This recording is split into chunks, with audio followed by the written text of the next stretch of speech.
الشان الذكر مطاع الأمر ولي البرهان فخيم الاسم عزيز العلم وسيع الحلم كثير الغفران جميل الثناء جزيل العطاء مجيب الدعاء عميم الإحسان سريع الحساب أليم العذاب عزيز السلطان أشهد أن لا إله إلا الله وحده لا شريك له وأشهد أن محمدًا عبده ورسوله صلى الله تعالى عليه وعلى آله وأصحابه ومن تبعهم بإحسان إلى يوم الدين وسلم تسليمًا كثيرًا كثيرًا أما بعد فإن خير الحديث كتاب الله وخير الهدي هدي محمد صلى الله عليه وسلم وشر الأمور محدثاتها وكل محدثة بدعة وكل بدعة ضلالة فقد قال الله تبارك وتعالى في كلامه المجيد بعد أعوذ بالله من الشيطان الرجيم فليحذر الذين يخالفون عن أمره أن تصيبهم فتنة أو يصيبهم عذاب أليم وقال النبي الأمين صلى الله عليه وسلم من أحدث في أمرنا هذا ما ليس منه فهو رد رواه مسلم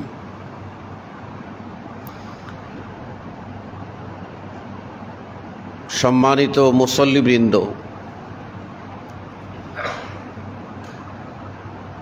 জুমআর এই খুতবা অত্যন্ত তাৎপর্যপূর্ণ, যার মাধ্যমে আমরা আমাদের জানা বিষয়গুলিকে আরও জ্ঞান সমৃদ্ধ করব। অজানা কোনো বিষয় থাকলে সেটাও জেনে নেওয়ার চেষ্টা করব। এর মাধ্যমে আল্লাহ রব্বুল আলামিনের মহত্ব সম্পর্কে আমরা অবগত হব, আর সেই আলোকে আমরা আমাদের তাকওয়াকে সমৃদ্ধ করব, ইবাদত বন্দেগীতে অগ্রসর হব, অলসতাকে কাটিয়ে উঠব, শয়তানি ফেরেব থেকে, শয়তানের প্রবঞ্চনা থেকে, ধোঁকা থেকে নিজেকে সাবধান ও সতর্ক করতে পারব। এজন্য এই খুতবা আমাদের চিন্তার জগতে পরিবর্তন আনবে, আমাদের আমলের ভিতরে পরিবর্তন আনবে। তবে কাদের পরিবর্তন আনবে? আল্লাহ বলছেন ওমা ইয়াযাক্কারু ইল্লা উলুল আলবাব। যারা জ্ঞানী, যারা বুঝতে চায়, এই বিবেকবান মানুষই কেবল উপদেশ গ্রহণ করে থাকে। আল্লাহকে ভয় করে মানুষদের ভিতরে আল্লাহ নিজে সার্টিফাই করে বলছেন ইন্নামা ইয়াখশাল্লাহ মিন ইবাদিহি আল উলামা,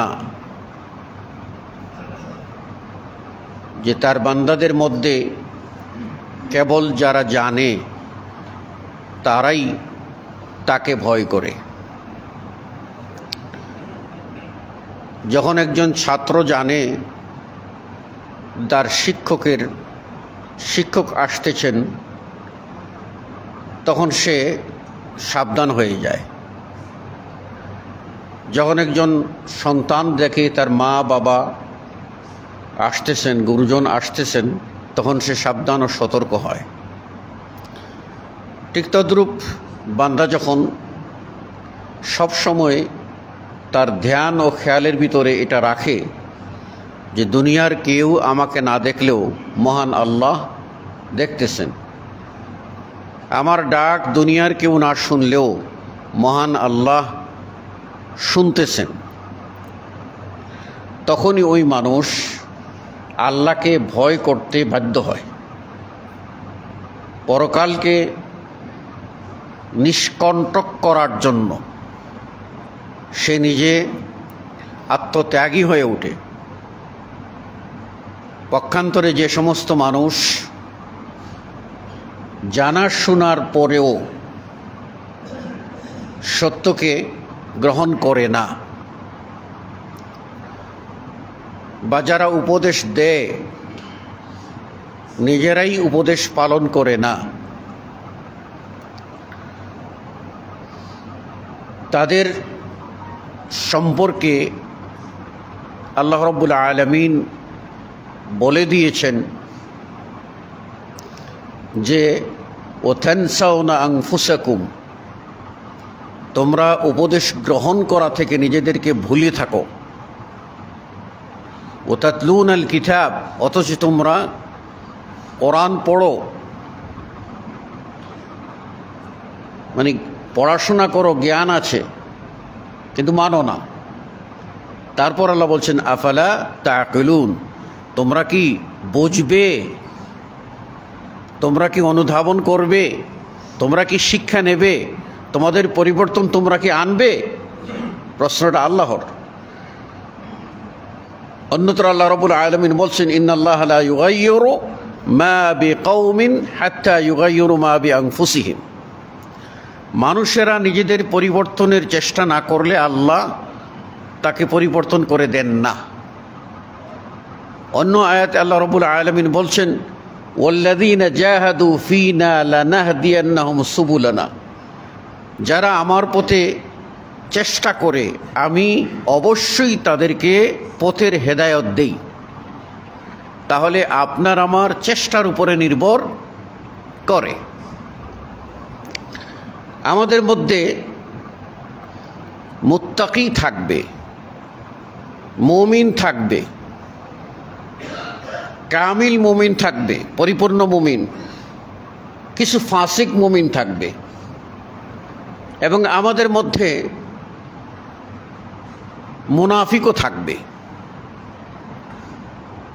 এটা সমাজের একটা চিত্র। একটি সমাজে বহুরূপী মানুষ থাকে, আর তাদেরকে নিয়ে যারা চলতে পারে তারাই প্রকৃতপক্ষে সামাজিক জীব, তারাই প্রকৃতপক্ষে সমাজ শাসক। বিভিন্ন রকম মানুষ থাকবে। ঠিক মুসলিমদের ভিতরেও বিভিন্ন রকম চরিত্রের মুসলিম থাকবে। তো এই যাদের মধ্যে মুনাফিকি থাকে, এই সমস্ত লোকগুলি সব সময় দ্বিমুখী হয়। মুনাফিক মানে কি জানেন? মুনাফিক মানে হলো ওই ব্যক্তি যার দুই মুখ আছে। এটা শব্দটা গঠিত হয়েছে তিনটি অক্ষর থেকে। সেটা হলো নুন, ফা, কফ, নাফাক। এই নাফাক শব্দের অর্থ হলো সুড়ঙ্গ পথ। সুড়ঙ্গ পথ মানে যার এক দিক দিকে ঢোকার রাস্তা আছে, আরেক দিক দিয়ে এক্সিট বের হওয়ার রাস্তা আছে। এটাকেই বলে সুড়ঙ্গ পথ, পাহাড়ি সুড়ঙ্গ পথ। তো মুনাফিককে মুনাফিক এজন্য বলা হয় যে তারা আপনার ইমানের কথা, ইসলামের কথা এক দিক দিয়ে ঢুকায় আর আরেক দিক দিয়ে বের করে দেয়। তাদের মধ্যে কোনো ইমান ইসলামের কথাগুলি তারা ধারণ করে না, লালন করে না, বাস্তবায়ন করে না, বরং এই মুনাফিকি খাসলত বা স্বভাব তাদেরকে এমন করে ফেলে যে তারা প্রকৃতপক্ষে ঈমানহীন হয়ে যায়। তো এই আমরা মুনাফিক না হলেও মুনাফিকি স্বভাব দ্বারা সংক্রামিত। এই ভাইরাস জ্বর আসলে প্রায়ই দেখেন যে কেউ না কেউ তার জোরে দোরে কাশি হয়, ঠান্ডা লাগে, শরীর মেসমেস করে ব্যথা হয়।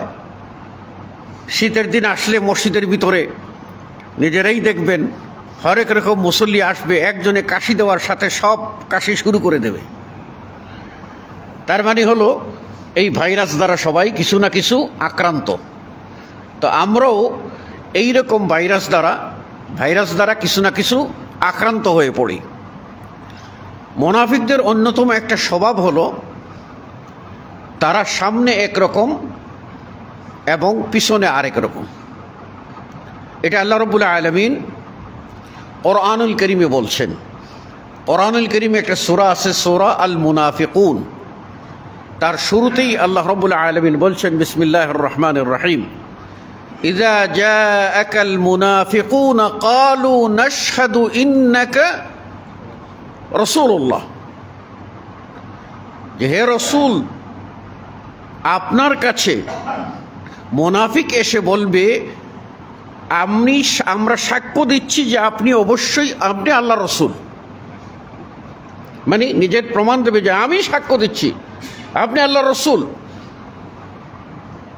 তাহলে আল্লাহ বলছেন, আরে আমি আল্লাহ, আল্লাহু ইয়ালামু আন্নাকা রাসূলুল্লাহ। আল্লাহ এটা জানেন যে আপনি আল্লাহ রসুল, এটা আল্লাহ জানেন, কারণ আল্লাহই আপনাকে রসুল বানিয়েছেন। ওদের সার্টিফাইয়ে কিছু আসে যায় না, ওরা মুনাফিক।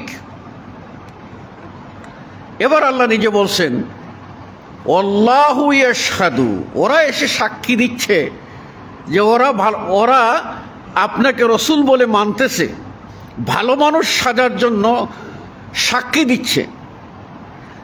তো আল্লাহ রাব্বুল আলামিন ওদের গোমর ফাঁক করে দিয়ে বললেন, আরে আমি জানি তো আপনি আল্লাহর রসুল, কিন্তু আমি আল্লাহ নিজে সাক্ষ্য দিচ্ছি, আল্লাহু ইয়াশহাদু ইন্নাল মুনাফিকিনা লাকাযিবুন। আল্লাহ নিজে সাক্ষ্য দিয়ে বলছেন নিশ্চয়ই মুনাফিকেরা মিথ্যাবাদী। তাহলে মুনাফিকদের সাক্ষী গ্রহণযোগ্য হবে না আল্লাহর সাক্ষী অগ্রাধিকার পাবে? নিশ্চয়ই আল্লাহর সাক্ষী চূড়ান্ত। আল্লাহ রাব্বুল আলামিন বলেন, ওমান আসদাকু মিনাল্লাহি কিলা। আল্লাহর চেয়ে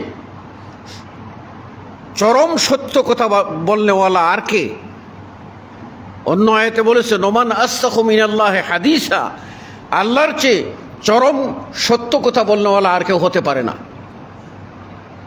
তো আল্লাহ রাব্বুল আলামিনই মুনাফিকদেরকে সার্টিফাই করে দিচ্ছেন এবং নিজের সাক্ষী নিজে বলছেন যে আল্লাহর সাক্ষী হলো এরা মুনাফিক, এরা মিথ্যাবাদী। এদের দুমুখ থাকে। এই মানুষগুলি সম্পর্কে হাদিসে রাসূল সাল্লাল্লাহু আলাইহি ওয়াসাল্লাম কিছু আলামত বলছেন। এক হাদিসে, আয়াতুল মুনাফিকি সালাসা, মুনাফিকের আলামত হলো তিনটি। এক, ইযা হাদ্দাসা কাযাব, যখন সে কথা বলবে মিথ্যা বলবে। আর একটা মিথ্যাকে ঢাকার জন্য শত মিথ্যা বলবে। তাহলে এক নম্বর হলো যখন সে কথা বলবে মিথ্যা বলবে। দ্বিতীয় হলো যে ওইদা ওয়াদা আখলাফা, যখন সে ওয়াদা করবে ওয়াদার খিলাফ করবে, অঙ্গীকার করবে, কথা দেবে মগর কথা রাখবে না। এটা হলো মুনাফিকের দ্বিতীয় বৈশিষ্ট্য। তৃতীয় বৈশিষ্ট্য হলো ও ইদা তুমিনা খানা, যখন তার কাছে আমানত রাখা হয় এই আমানতের খেয়ানত করা। এই আমানত বলতে আমরা কি বুঝি? এটা কিন্তু ব্যাপক অর্থবোধক। আমরা এটার জন্য মনে না করি যে কিছু টাকা আমানত রাখলাম, না, এটা কথা আমানত হতে পারে, এটা কথা আমানত হতে পারে, এটা দায়িত্ব আমানত হতে পারে। এই আমানতের সেরা আমানত হলো আল্লাহর কিতাব আল কোরআন, সেরা আমানত হলো আল্লাহর নবী, আল্লাহর প্রতি ঈমান, তার রাসূলের প্রতি ঈমান। আশহাদু আল্লা ইলাহা ইল্লাল্লাহ ওয়া আশহাদু আন্না মুহাম্মাদুর রাসূলুল্লাহ বলা মানেই হচ্ছে সে এই স্বীকৃতি দিয়ে আল্লাহর সাথে চুক্তিবদ্ধ হয়েছে যে আল্লাহ ছাড়া আর কারো ইবাদত করবে না, শিরিক করবে না। আর এই মর্মে চুক্তিবদ্ধ, আল্লাহর সাথে চুক্তিবদ্ধ হয়েছে যে আল্লাহর প্রেরিত পুরুষ আখির নবী মুহাম্মদুর রাসূলুল্লাহ সাল্লাল্লাহু আলাইহি ওয়াসাল্লামের তরিকার বাহিরে সে যাবে না। জীবনের প্রত্যেকটা ক্ষেত্রে রাসূল সাল্লাল্লাহু আলাইহি ওয়াসাল্লামকেই মডেল মানবে, তার তরিকার বাইরে যাবে না। তাহলে এটি বড় আমানত। সালাত এটি বড় আমানত, সিয়াম বড় আমানত, যাকাত বড় আমানত, হজ বড় আমানত, আল্লাহর বিধান, শরীয়ত, কোরআন সুন্নাহ বড় আমানত। এই আমানতগুলির খেয়ানত কে করে? এই মানুষ আপনার হয় ফাসিক না হয় মুনাফিক। কাফিরদের কথা আমরা না বলি, হয় ফাসিক না হয় মুনাফিক। এই মুনাফিকি চরিত্র সম্পর্কে রাসূল সাল্লাল্লাহু আলাইহি ওয়াসাল্লাম আরেক হাদিসে বলছেন, আরবাউন মান কুন্না ফীহি, যার ভিতরে 4টি দোষ থাকবে সে হলো একেবারে খাঁটি মুনাফিক। 4টির কোনো একটি যদি থাকে তাহলে জানতে হবে যে এর ভিতরে একটি মুনাফিকি স্বভাব আছে। যে 3টির কথা আগে বললাম আগের হাদিসে, সে 3টির সাথে 4র্থটি হচ্ছে ও ইজা খাসামা ফাজর, যখন সে ঝগড়া করে তখন ঝগড়ার মধ্যে ভারসাম্য রক্ষা করতে পারে না, সীমালঙ্ঘন করে ফেলে, প্রচণ্ড রেগে যায় এবং সে গালমন্দ করে, অশ্লীল ভাষা ব্যবহার করে। এটাকে রাসূল সাল্লাল্লাহু আলাইহি ওয়াসাল্লাম বলছেন যে মুনাফিকদের আপনার আলামত, যে ওইদা খাসামা ফাজার, যখন সে ঝগড়া করবে তখন সে সীমালঙ্ঘন করবে। আর এই রাগ আর এই আনকন্ট্রোল স্বভাব চরিত্র মানুষকে আপনার সমাজে অপাঙ্ক্তেয় করে তোলে, সমাজে অবহেলিত করে তোলে, সমাজে মূল্যহীন করে তোলে।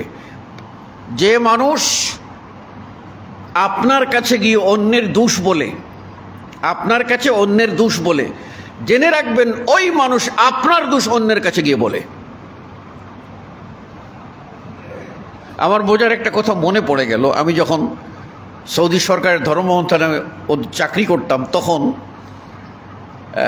আমার অফিসে এমন একজন বস ছিলেন, এমন একজন দায়িত্বশীল ছিলেন, তিনি কুরাইশ বংশের। তো আবু সালেম আল হুমাইদি, তো ওই ভদ্রলোকটার একটা স্বভাব ছিল, তার বিরুদ্ধে মানে এক স্টাফ আরেকজনের বিরুদ্ধে যদি কথা বলতো তার কাছে গিয়ে বলতো যে বস এ অমুক এই কাজটা করছে।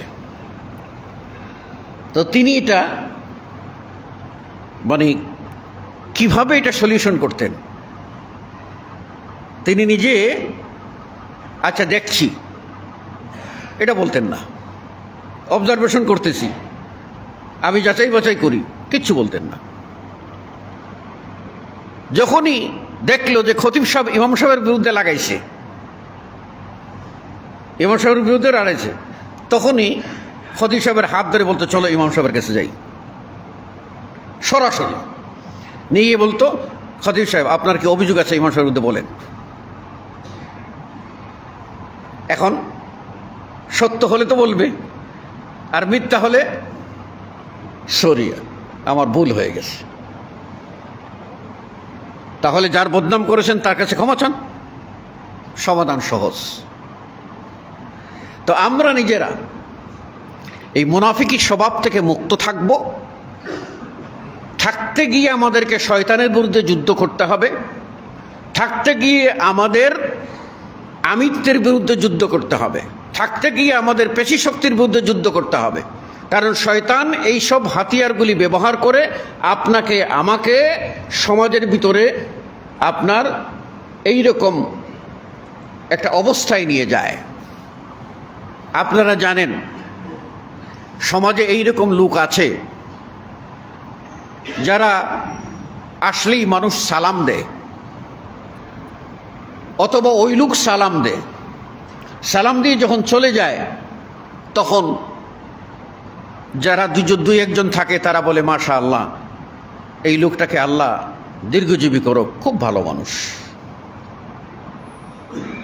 এটা আপনি 1 কোটিতে একজন পাবেন, লাখে না। বেশিরভাগ পাবেন কি সালাম দেবে, পার হয়ে যাবে, তাই যেতে দাও এসে। আর যে বলে সালাম দিলে কেবল, ও তো সালাম দিছি, ও তো লিডার, সালাম না দিলে আমার ক্ষতি করবো, ও মানুষ নাকি? মানে আড়ালে সমালোচনা করা এটা আমাদের একটা মজ্জাগত অভ্যাস হয়ে গেছে।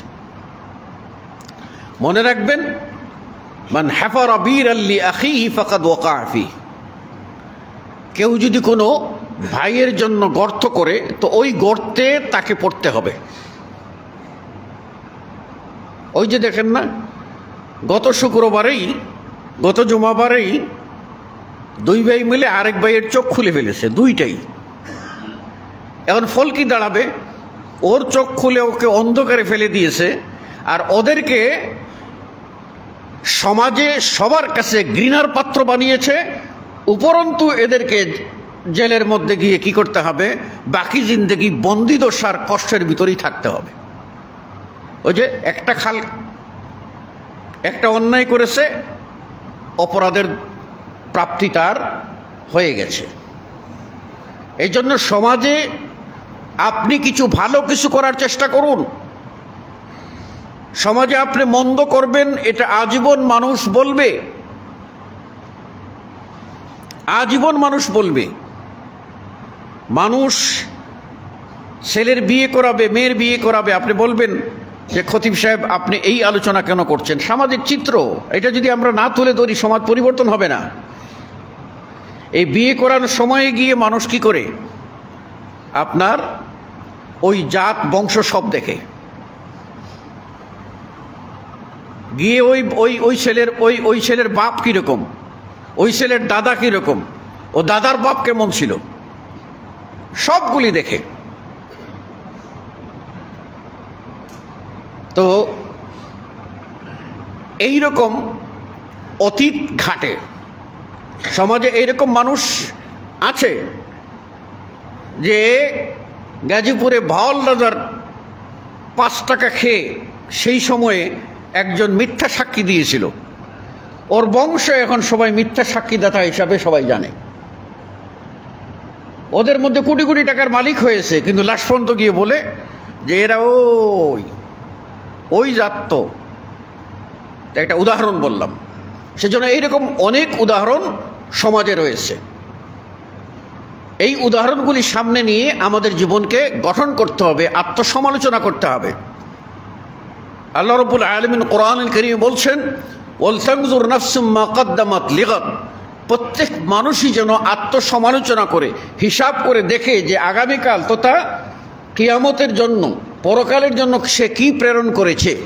যা প্রেরণ করেছে তা দিয়ে সে কি মুক্তি পেতে পারে? সে যে পরিমাণ গুনাহ করেছে সেই গুনাহ থেকে মুক্ত হওয়ার জন্য ওই পরিমাণ আমল কি তার আছে? ওই পরিমাণ নেকি কি সে এতে অর্জন করেছে? সে যে অপরের নিন্দাবাদ করেছে, ওই রকম কোনো ভালো কাজ করেছে কি যে ওই নিন্দাবাদ, পরচর্চা, গীবত, তুহমত এগুলির কাফফারা হতে পারে?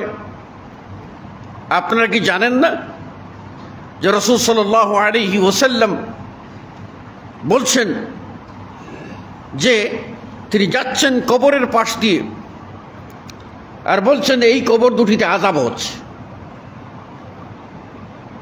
এবং বলছেন ওমা ইউআযাবান বিকাবীরিন, এতে বড় কোনো কাজের জন্য এদের আযাব হচ্ছে না কবরে।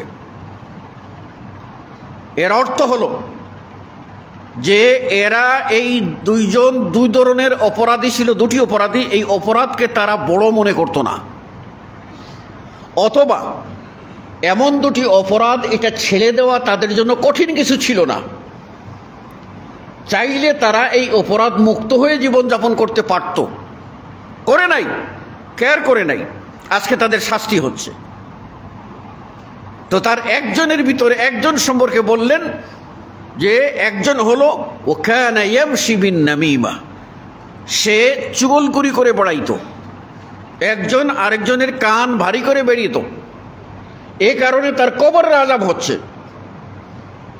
আল্লাহ রাব্বুল আলামিন বলেন হাম্মাজিম মাশাইম বিনামিম, একদল মানুষ আছে সামনে অথবা পিছনে পরনিন্দা করে বেড়ায়, সামনে অথবা পিছনে পরনিন্দা করে বেড়ায়। এই মানুষগুলির পরিণতি সম্পর্কে আল্লাহ রাসূল সাল্লাল্লাহু আলাইহি ওয়াসাল্লাম বলেছেন জাহান্নাম। এবং গীবতকে আল্লাহ রাব্বুল আলামিন কোরআনে বলেছেন যে একজন মুসলিম আরেক মুসলিমের আপন ভাইয়ের গোশত চাবিয়ে খাওয়া যেরকম নিন্দনীয় ঘৃণিত অপরাধ, সেই রকম অপরাধ হলো একজন আরেকজনের দুস্তুটি বলে বেড়ানো। এই কালচার মানুষের হতে পারে না, এই কালচার ইবলিসের, এই কালচার শয়তানের, এই কালচার মানুষরূপী হায়নার পশু। কিন্তু আমাদেরকে সমাজটাকে এইরকম কলুষিত করেছে যে আমরা নিজেরা ওইগুলি না করলে আমাদের ভাত হজম হয় না। আর এর জন্য আড্ডার জায়গা হচ্ছে বাজার, চায়ের স্টলগুলি, সময় পার করা আড্ডা। ইভেন এই আড্ডাটাও বাজার থেকে টেনে এনে এখন মসজিদের বারান্দায়ও বানিয়ে ফেলেছে, সেখানে বসেও পরনিন্দা, সেখানে বসেও গালমন্দ। মনে রাখবেন, ভালো জায়গায় ভালো কাজ করলে নেকি বেশি।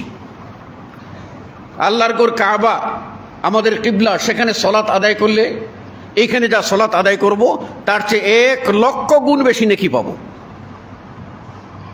2 রাকাত মানে 2,00,000 রাকাতের চেয়েও বেশি নেকি আমরা পাবো। সীমিত না, তার চেয়ে বেশি। 2 লক্ষ না, মানে লক্ষ না, 1 লাখের কম না, 1 লাখের সমান একেবারে মেপে না, তার চেয়েও বেশি। খায়রুম মিন মিআতি আলফি সালাহ, তার চেয়ে উত্তম, তার চেয়ে বেশি নাকি। কিন্তু ওই জায়গায় যদি কেউ অন্যায় করে, ওই জায়গায় যদি কেউ অন্যায় করে, তাহলে তার শাস্তিও ওই রকম কঠিন। সুতরাং ভালো জায়গায় খারাপ কাজ করলে শাস্তি যদি 100 হয়, এই ভালো জায়গায় যদি এসে খারাপ কাজ করেন তার শাস্তি 1000 না আরো বেশি, আল্লাহ ভালো জানেন। এই জন্য ভয়াবহ পরিণতি সম্পর্কে আমাদের সাবধান থাকতে হবে। আপনাদেরকে এটা বলা হয়েছে যে মানুষের এই মুখ সর্বনাশ করে, আর মাছের লেজ, ওই আপনার পুকুরে মাছ আছে কি না এটা কিন্তু মাছই নিজে জানান দেয়। লেজ দিয়ে টপ করে বাড়ি না দিলে শিকারীরা জাল ফেলতো না। এই জন্য মাছ মরে লেজে আর মানুষ মরে মুখে। মুখ দিয়ে কথা বলে এই মানুষ বিপদের মধ্যে পড়ে। এই জন্য মুখকে সামলান, জীবন বাঁচবে। আযাব, আপনি গুনাহ থেকে মুক্ত হবেন, পবিত্র হবেন, এবং মুনাফিকি পরিত্যাগ করুন। মুনাফিকি স্বভাব থাকবে, তাকে কেউ পছন্দ করবে না। আল্লাহ রাব্বুল আলামিন কোরআনুল কারীমে মুনাফিক সম্পর্কে বলছেন মুযাবযাবিনা বাইনা যালিকা লা ইলাহা উলাই ওয়ালা ইলাহা উলা। এই মুনাফিকেরা এইরকম দুদুল্য মানতায় থাকে, এই দলে থাকবে না ওই দলে থাকবে, এই লোকগুলির সাথে থাকবে না ওই লোকগুলির সাথে থাকবে, কোথায় তার দুনিয়াবী স্বার্থ সিদ্ধি হবে, এই রকম মানসিকতা এদের ভিতরে থাকে। তারপরে আল্লাহ রাব্বুল আলামিন বলছেন যে ফি কুলুবিহিম মারাদুন ফাযাদাহুমুল্লাহু মারাদা, এদের অন্তরে, মুনাফিকদের অন্তরে রোগ আছে, আল্লাহ তাদের অন্তরের রোগ আরো বাড়িয়ে দেন। অন্তরের রোগ আছে। এই রোগটা কিসের রোগ? এই রোগটা হলো ওর অন্তরের আসল রহস্য জেনে ফেলার ভয়। ব্যাপারটা ভালো করে বুঝে নিয়েন। ওর অন্তরের ষড়যন্ত্রটা, অন্তরে লুক্কায়িত তার যে দুশ্চরিত্র, তার যে খারাপ চিন্তা চেতনা, এটা কিন্তু এক পক্ষের কাছে গিয়ে সে সাধু সাজতেছে, আর এক পক্ষের কাছে গিয়ে সাধু সাজতেছে, আর উদ্দেশ্য হলো ওই ক্ষতি করা। তো ওই লোকটা যার কাছে গিয়ে সাধু সাজছে, সেই লোকটা সব সময় ভয় করে যে যার কাছে গিয়ে আমি এত ভালো কথা ভালো সাজলাম, যদি জেনে ফেলে আমার এই মনের ভিতরে এইরকম কুটিলতা আছে, জটিলতা আছে, শয়তানি আছে, যদি জেনে ফেলে। আল্লাহ রসুল সাল্লাল্লাহু আলাইহি ওয়াসাল্লামের কাছে গিয়ে বলে আপনি আল্লাহ রসুল, আর ভিতরে গিয়ে কাফেরদের সাথে গিয়ে বলে যে রসুলকে হত্যা করার যত ষড়যন্ত্র পথ আছে আমরা আসি বলো। তো ওরা ভিতরে ভিতরে ভয় পায় যে যদি রসুল জেনে ফেলেন আমরা যে ভিতরে ভিতরে কাফের। আর কাফেরদের কাছে গিয়ে সম্বরে গিয়ে বলে যদি কাফেররা জেনে পড়ে আমি রসুলের কাছে গেছিলাম, তাহলে আমার আমও যাবে সালাও যাবে। এই মুনাফিকদের ভয় হলো এই যে তারা আমও যাবে সালাও যাবে, সব উৎকণ্ঠায় থাকে। আর এই ব্যাধি তাদেরকে কঠিনতর অবস্থার ভিতরে ফেলে। সমাজে তারা যেরকম অবহেলিত হয়, এদের সাক্ষী কেউ গ্রহণ করে না, এদের কথার মূল্য কেউ দেয় না, অনুরূপভাবে এই মানুষগুলি মরার পরেও এদের স্থান হলো ফিদ্দারকিল আসফালি মিনান নার, জাহান্নামের সবচেয়ে তলদেশে, জাহান্নামের সবচেয়ে উপরে। সবচেয়ে হালকা শাস্তি পাবেন রাসূল সাল্লাল্লাহু আলাইহি ওয়াসাল্লামের চাচা আবু তালেব।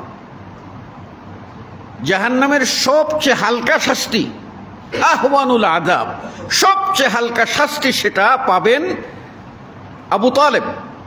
তার জাহান্নাম শুধুমাত্র তার দুই পায়ের টাকনা পর্যন্ত, টাকনার উপরে আসবে না, টাকনা পর্যন্ত টাচ করবে। মানে জুতা পরলে যেরকম টাকনা পর্যন্ত, ওই টাকনা পর্যন্ত জাহান্নাম তাকে টাচ করবে। ওতেই তার মগজ ডেক্সির ভিতরে যেরকম, ডেগের ভিতরে যেরকম বস্তু উতরাইতে থাকে, ঠিক এইরকম উতরাইতে থাকবে। এটা সবচেয়ে হালকা শাস্তি। আর সবচেয়ে কঠিন কঠিন কঠিনতর শাস্তি হলো মুনাফিকদের জন্য। কি রকম শাস্তি? সেই শাস্তির বিবরণ দুনিয়ার কোনো মানুষ দিতে পারবে না। সেই ভয়াবহ শাস্তি মুনাফিকদের জন্য রেখেছেন।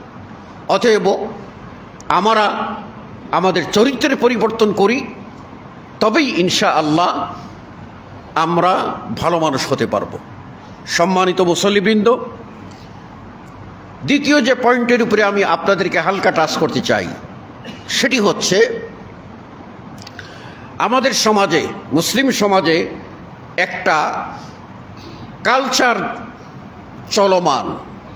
সেই কালচারটা চালু হয়েছে খ্রিস্টানদের দেখে, খ্রিস্টানদের অনুসরণে। মুসলিমরা খ্রিস্টানদের আমলকে, খ্রিস্টানদের সংস্কৃতিকে মুসলিমদের মধ্যে নিয়ে এসেছেন। কখন থেকে এটা নিয়ে এসেছেন? সেটা হলো 400 হিজরি বর্ষে, অর্থাৎ 4th শতাব্দী হিজরিতে নিয়ে আসেন। কোথায়? মিশরে। কারা নিয়ে আসেন? এরা হলো শিয়া। শিয়াদের ভিতরে কারা? তারা হলো ফাতেমি শিয়া। এই শিয়া ফাতেমিরা যখন মিশর শাসন করে, তখন এই খ্রিস্টানদের অনুকরণে খ্রিস্টানরা যীশু খ্রিস্টের জন্মদিন, অর্থাৎ তাদের ভাষায় যীশু খ্রিস্ট, আমরা বলি ঈসা আলাইহিস সালাম, তার জন্মদিন পালন করে। আর এই শিয়ারা, ফাতেমি শিয়ারা মিশরে সর্বপ্রথম এটা চালু করে হিজরতের কত 400 বছর এর মাথায় হিসাব করেন। তাহলে এর আগে, অর্থাৎ 400 বছরের আগে আল্লাহর নবী মুহাম্মদ সাল্লাল্লাহু আলাইহি সাল্লামের জন্মদিবস, মৃত্যু দিবস কেউ পালন করে নাই 400 বছরের আগে। 400 বছরে নিয়ে আসলো শিয়ারা, আর এটা 624 অথবা 26 হিজরিতে ইরাকের মৌসিল শহরের গভর্নর, তিনি সর্বপ্রথম এটাকে রাষ্ট্রীয়ভাবে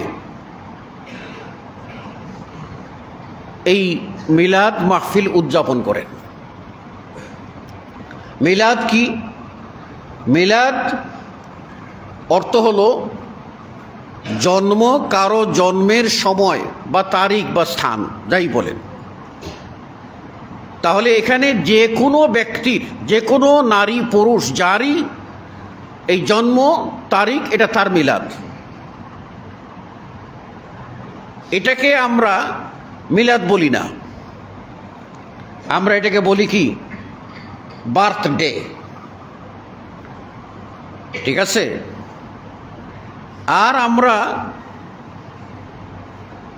কেউ মরে গেলে বলি যে মৃত্যু বার্ষিকী, মৃত্যু বার্ষিকী বলি।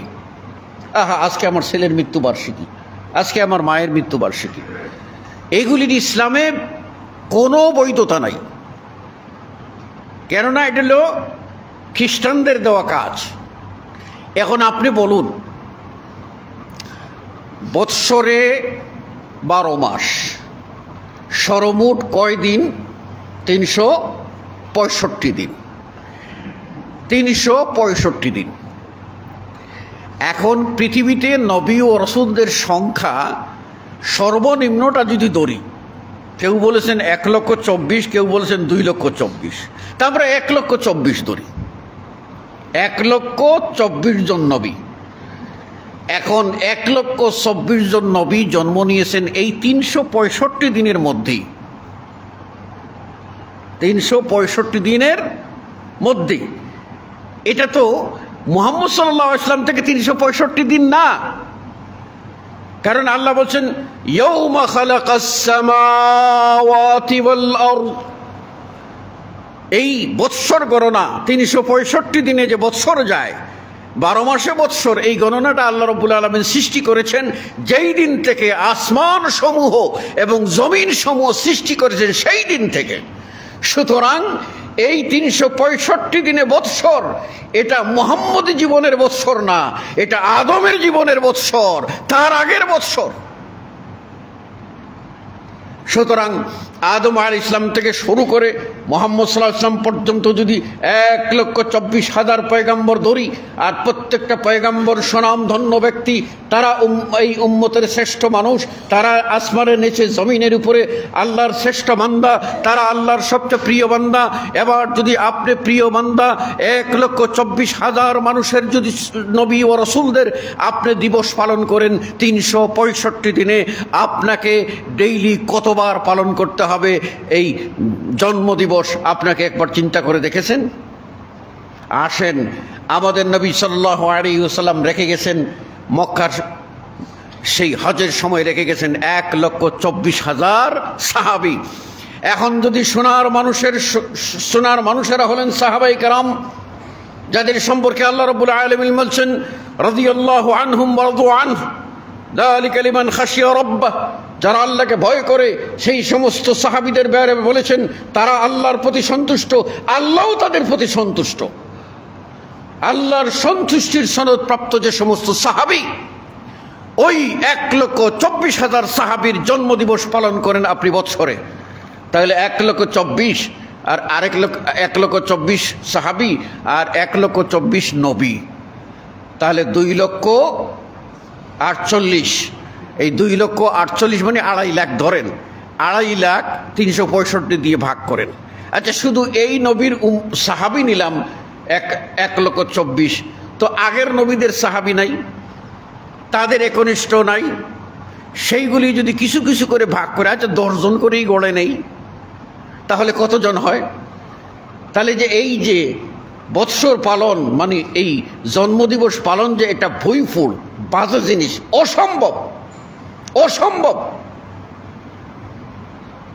আমরা ঈমান এনেছি লা নুফাররিকু বাইনা আহাদিম মির রাসূলি, আমরা সব রসুলের প্রতি ঈমান আনবো, সব রসুলের প্রতি ঈমান আনবো, কারো ভিতরে আমরা পার্থক্য করব না, একজনকে মানবো আরেকজনকে মানবো না, এটা আমরা করব না, সব রসুলকে মানতে হবে।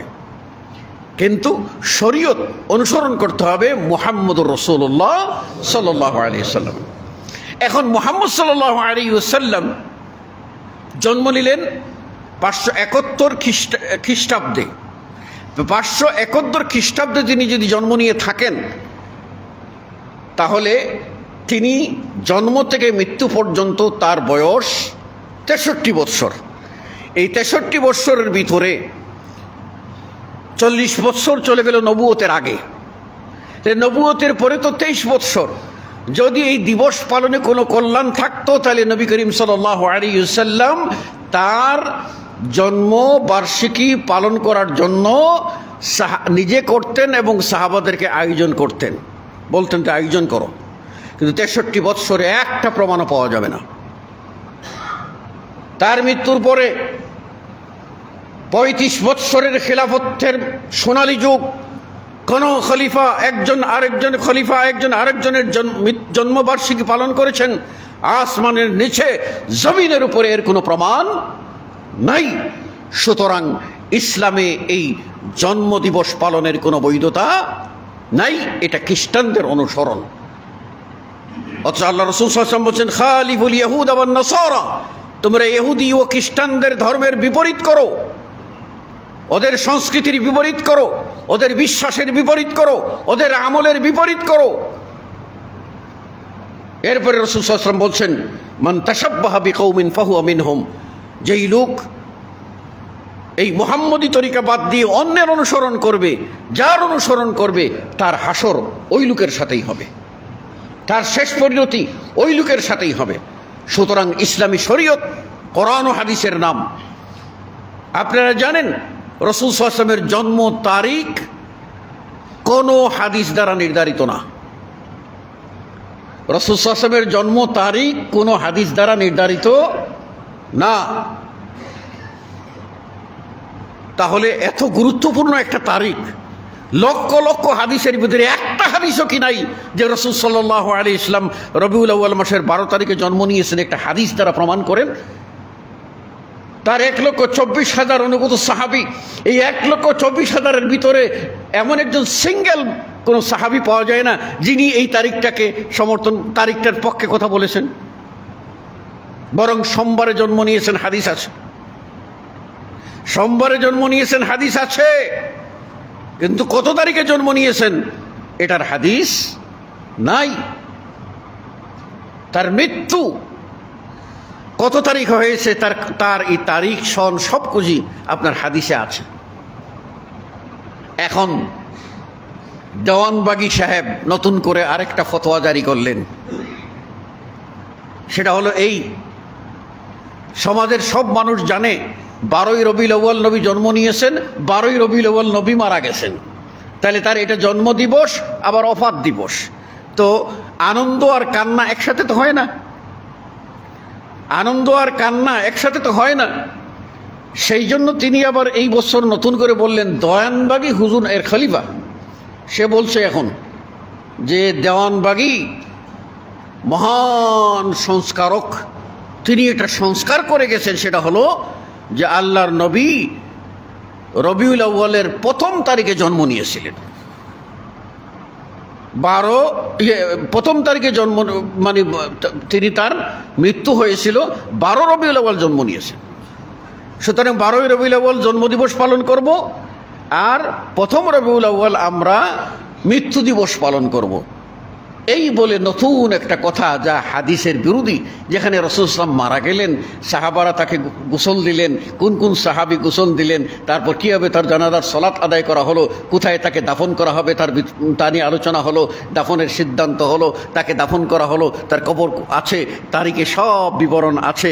এইগুলিকে অস্বীকার করে সে নতুন করে আরেকটা ফরমান নিয়ে আসছে যে মহান সংস্কারক কুতুববাগী সাহেব তিনি নাকি বলে গেছেন তার কওমকে, তার অনুসারীদেরকে, তার মুরিদদেরকে, যে রাসূল সাল্লাল্লাহু আলাইহি ওয়াসাল্লাম জন্ম নিয়েছেন 12 রবিউল আউয়াল, এটা আমরা ঈদ হিসাবে পালন করব, আর তিনি মৃত্যুবরণ করেছেন আপনার 1 রবিউল আউয়াল। কাজেই এইখানে আমরা মৃত্যু, কান্না আর সুখ দুটোই একত্র করছি না, নাউযুবিল্লাহি মিন যালিক। আবার তারা এইরকম অবস্থায় নিয়ে গেছে, বলছে এটা হলো মুসলিমদের জন্য সবচেয়ে বড় ঈদ। মুসলিমদের জন্য রাসূল সাল্লাল্লাহু আলাইহি ওয়াসাল্লাম ঈদ দিয়ে গেছেন দুটি, ঈদুল আযহা কোরবানির ঈদ, আর আরেকটা হলো ঈদুল ফিতর রোজার পরে ঈদ। এই দুইটির পরে তৃতীয় ঈদ যেটা তারা বানিয়েছে, আর তৃতীয়টাকে 1 নম্বরে নিয়ে বলছে এটা হলো মানে সাইয়্যিদুল আ'য়াদ, যত ঈদ আছে সব ঈদের সেরা ঈদ।